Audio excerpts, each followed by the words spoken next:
अस्सलामुअलैकुम students and welcome. Students, आज हमारा जो टॉपिक है वो है लॉ ऑफ सेग्रीगेशन का। हमने इनहेरिटेंस का चैप्टर स्टार्ट किया हुआ है और आज हम मेंडल्स लॉ ऑफ सेग्रीगेशन के बारे में डिस्कस करेंगे। मेंडल्स लॉ ऑफ सेग्रीगेशन की सबसे पहले हम स्टेटमेंट को समझते हैं और फिर उसके एक्सपेरिमेंट को जानने की कोशिश करते हैं। सबसे पहले अगर हम स्टेटमेंट की बात करें तो ये लॉ ये कहता है कि when a pair of gene representing a contrasting trait, when a pair of gene, जब एक जीन का जो जोड़ा है, पेयर ऑफ जीन्स हैं और उनमें कंट्रास्टिंग ट्रेट मौजूद हो। कंट्रास्टिंग ट्रेट का मतलब ये है कि मुख्तलिफ करेक्टर्स जो हैं उनमें मौजूद हो, is brought together in the same class. यानी कि जब हम पेयर ऑफ जीन्स को और उनमें मुख्तलिफ करेक्टर मौजूद हो, उनको जब हम इकट्ठा लाते हैं, नजदीक लाते हैं, the allele of genes remains together. जितने भी जीन्स के अलील जो होते हैं, अलील क्या होता है? अल्टरनेट फॉर्म ऑफ जीन कहलाता है। वो एक ही जीन्स में रहते हैं, यानी कि टुगेदर रहते हैं। F1 जनरेशन में इकट्ठा रहते हैं और फिर सेपरेट हो जाते हैं, यही अलील F2 जनरेशन में, फर्स्ट स्टेटमेंट।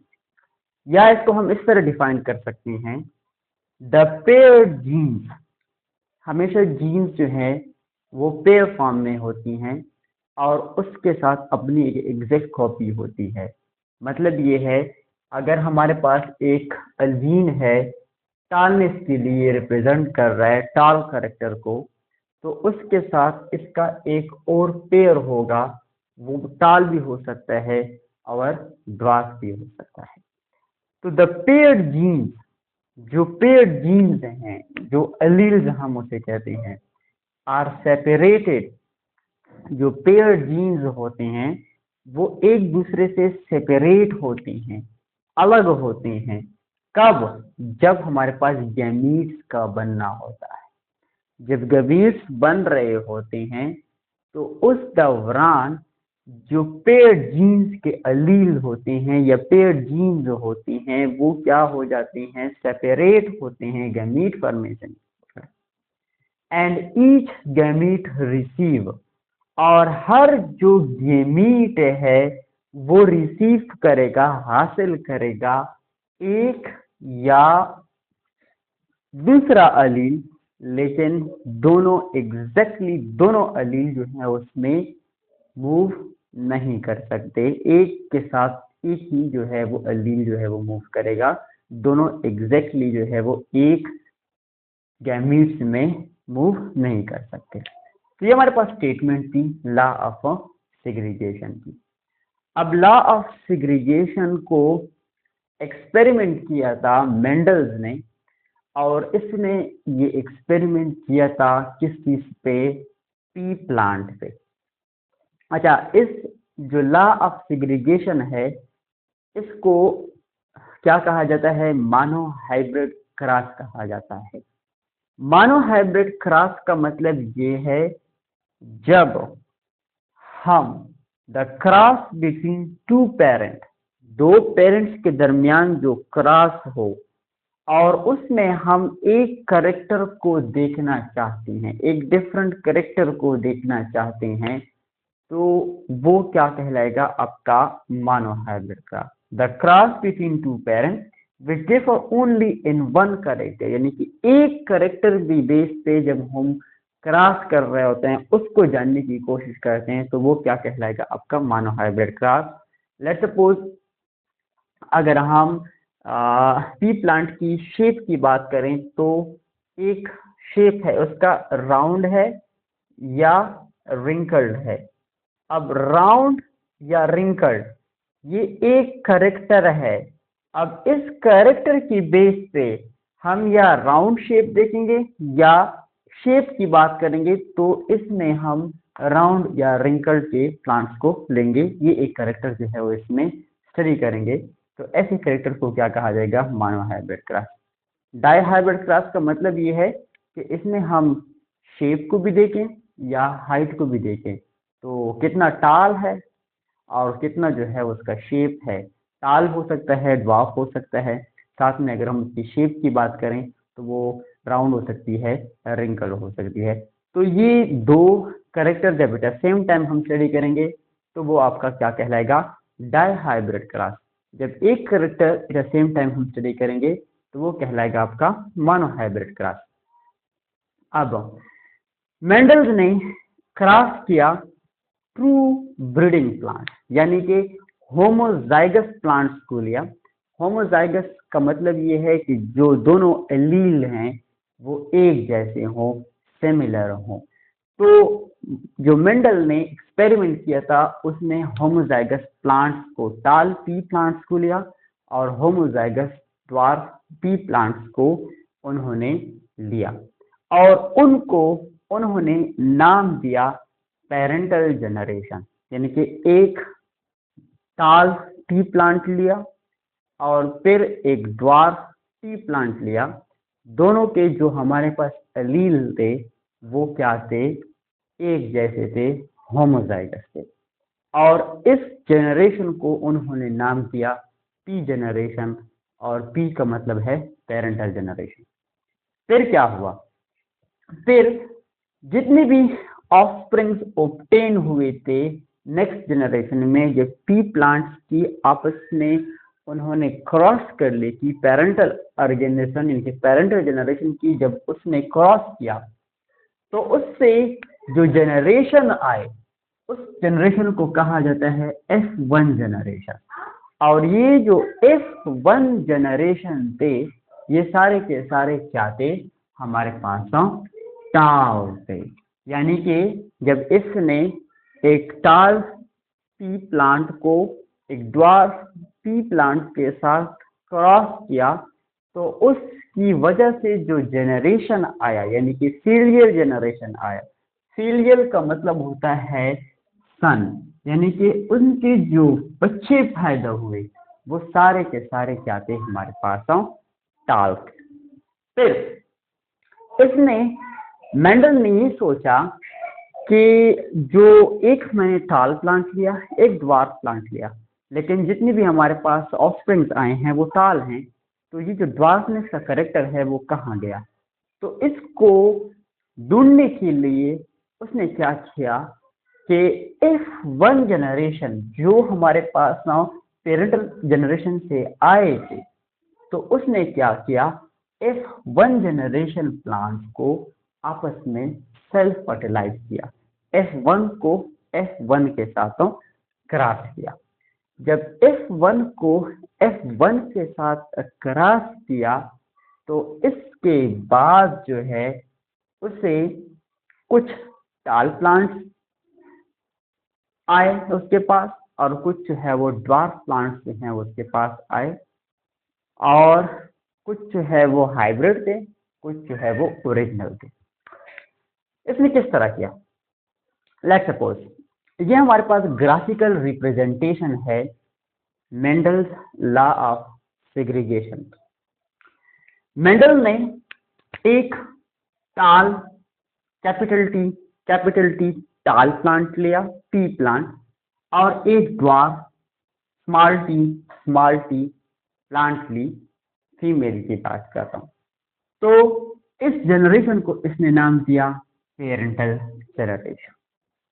फिर इन्होंने गैमीट्स बनाए और इससे हमारे पास एक गैमीट आया टी और इससे हमारे पास एक गैमीट बना स्मॉल टी।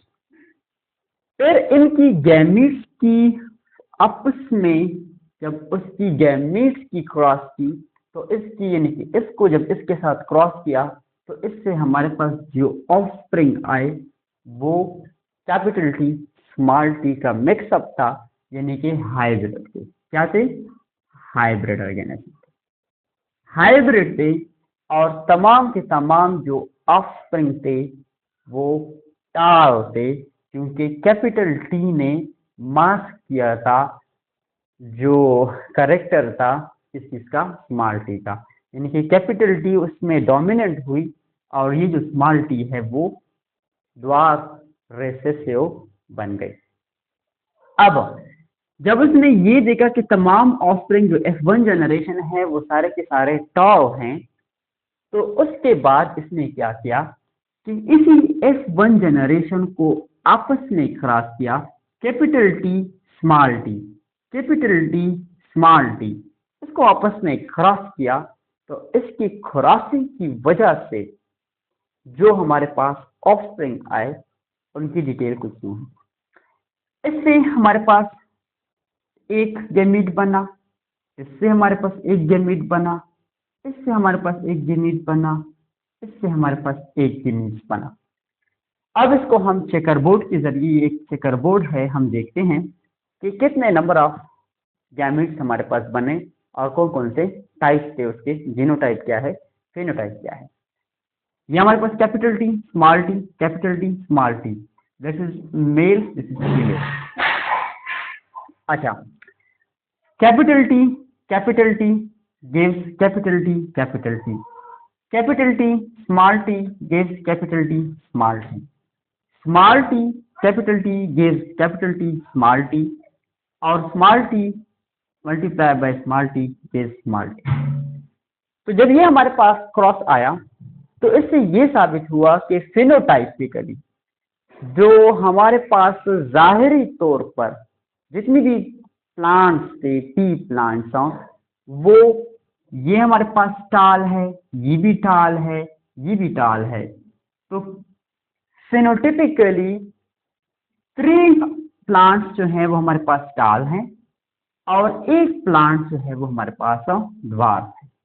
तो इसकी परसेंटेज ये हुई कि फिनोटिपिकली 75% जो प्लांट हैं वो टाल थे F2 जनरेशन में, और 25% जो प्लांट थे वो हमारे पास ड्वार्फ थे F2 जनरेशन में, जब उसने F1 को F1 के साथ सेल्फ फर्टिलाइज किया।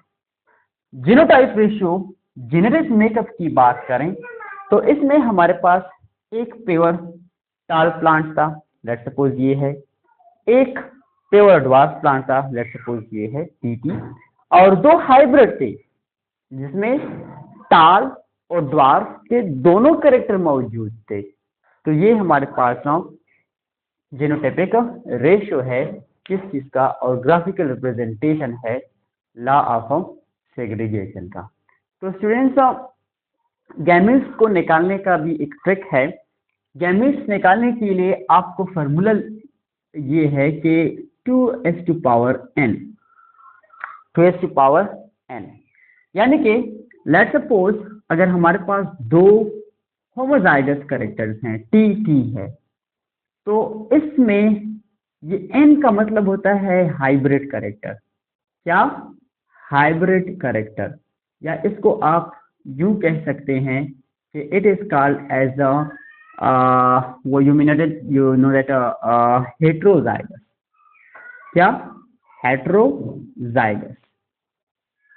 तो n यानी कि किसी भी गैमीट्स में, किसी भी जो क्या कहते हैं क्रॉस में, आपने उसको क्या देखना होता है, हेट्रोजाइगस कंडीशन को देखना होता है या हाइब्रिड कैरेक्टर को देखना होता है। लेट्स सपोज इसकी केस में बात करें तो इसमें कोई हाइब्रिड केस नहीं है, कोई हेट्रोजाइगस नहीं है, तो 2 टू पावर 0 होगा। तो इसका मतलब ये है 2:1, इसका 1 के बराबर होता है, तो इसके एक ही गैमेट्स बनेगा। अगर इसमें हमारे पास let's suppose capital A small a, capital B small b, ये देखें तो इसमें 2 हमारे पास हेट्रोजाइगस कंडीशन है, A और B। तो 2s टू पावर 2 हम करेंगे and that will equal to 4, तो इसके 4 गैमेट्स जो है वो बनेंगे। तो स्टूडेंट्स, होप आप लोगों को ये लॉ ऑफ सेग्रीगेशन जो है वो समझ आ गया होगा। अगर आपको कहीं पर भी कोई कंफ्यूजन है तो आप हमसे कमेंट सेक्शन में पूछ सकते हैं। तब तक मुझे दीजिए इजाज़त। मिलते हैं एक नए लेक्चर के साथ। अल्लाह हाफ़िज़।